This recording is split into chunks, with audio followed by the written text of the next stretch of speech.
Hey, it's Maher. Welcome back to the Pyro Yard. And up next, let's see.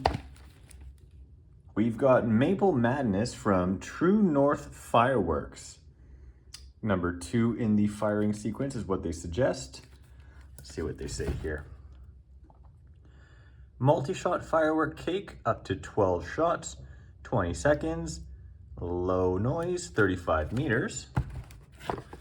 Let's say here. So it's described here as red tails that burst into white strobe willow and red stars, green tails that burst into white strobe willow and green star. Okay, so it's red and green strobes, classic strobes. What does a cake do? Oh, we all know what a cake does.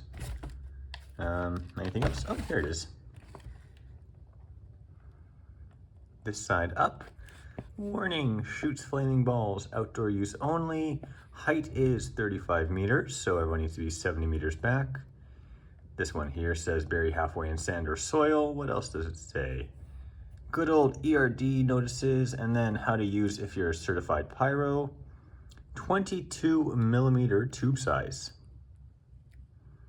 Consumer fireworks. And where's the manufacturing date? Oh, manufactured 2023.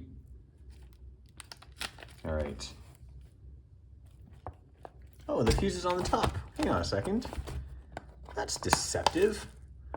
Fuse is on the top, not on the side. Interesting. All right, let's go light this one off now.